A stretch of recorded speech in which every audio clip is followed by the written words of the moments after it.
2.5 minutes after blastoff, Apollo 11's massive first stage had powered the astronauts to a speed of 6,200 miles per hour and an altitude of 35 miles. Downrange 35 miles, 30 miles high, standing by for the outboard engine cut down now. As the fuel ran out, explosive bolts jettisoned the spent stage, and the engines in stage 2 fired up.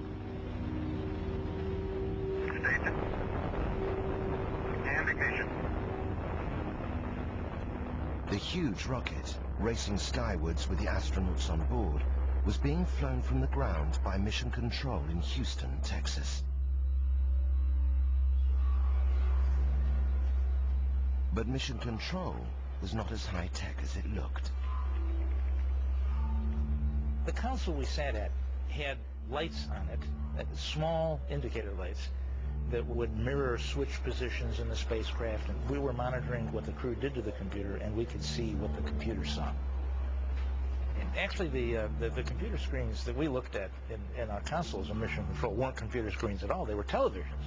All the letters or characters were all hand-drawn. I don't necessarily mean with a brush, but I mean they were printed on a slide. All the screens were linked to Mission Control's mainframe computers. Despite filling a whole floor of the building, compared to modern computers of today, their total processing power was minute. You might say that all the computers in Mission Control will have more or less the power of one of today's laptops. But running a whole space mission on the capacity of a single modern laptop was luxury compared to the computer power on board the spacecraft itself. The computer in the spacecraft was maybe somewhere between a digital watch and a cell phone. I think a little closer to a digital watch. Very, very different. Extremely primitive. Roger, 11. We'll pass that on, and it certainly looks like you're well on your way now. As Mission Control plotted the rocket's progress 100 miles above the Earth, Apollo 11 was leaving the atmosphere and entering Earth orbit.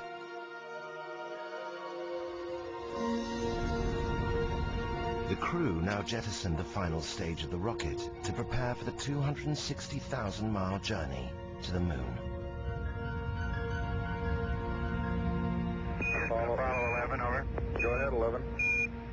As Apollo flew on, hundreds of communications ping-ponged between the spaceship and the ground.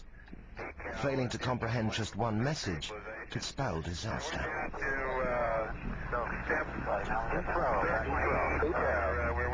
This placed everyone from the most junior team member to the flight director himself under immense stress. It almost sounds like gibberish with all of this communication going on.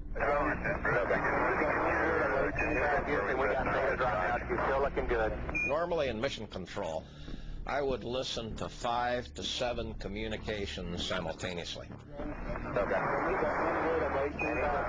With practice, you can pick out that communication which is essential to you doing your job. But 3 days and 200,000 miles into the flight, Mission Control did miss the significance of a cryptic message from the astronauts. Do you have any idea where the N4P is with respect to us? Semi.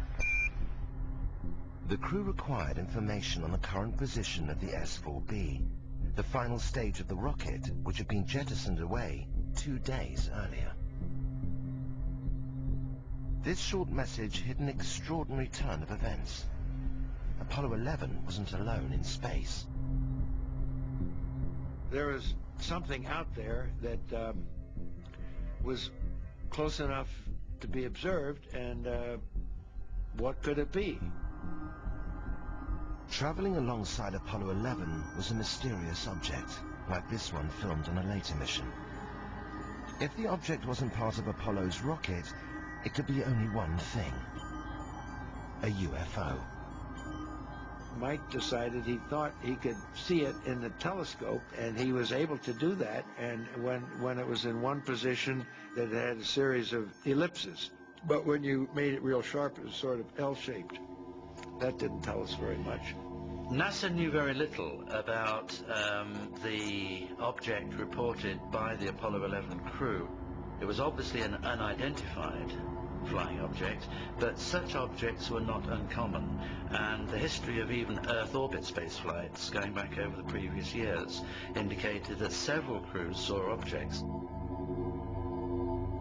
Despite having a clear view of the UFO, the crew were wary of reporting it to Mission Control. Now, obviously, the three of us were not going to blurt out, "Hey, Houston, we got something moving alongside of us, and we don't know what it is. You know, can you tell us what it is?" We weren't about to do that, because we know that those transmissions would be heard by all sorts of people, and who knows what somebody would have demanded that we turn back because of aliens or whatever the reason is.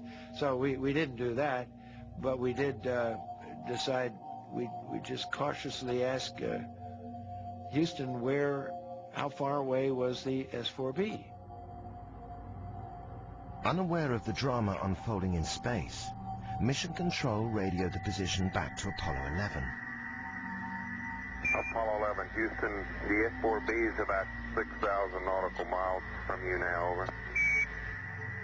And a few moments later, they came back and said something like it was 6,000 miles away because of the maneuver. So we really didn't think we were looking at something that far away.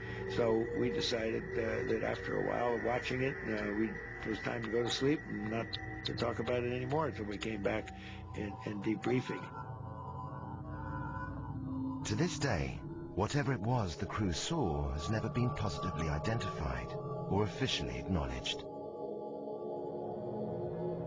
The possibility that you might encounter aliens in space has to be considered in a very sensible and positive and realistic way. There are a lot of people within the program who went off later and became convinced that UFOs existed.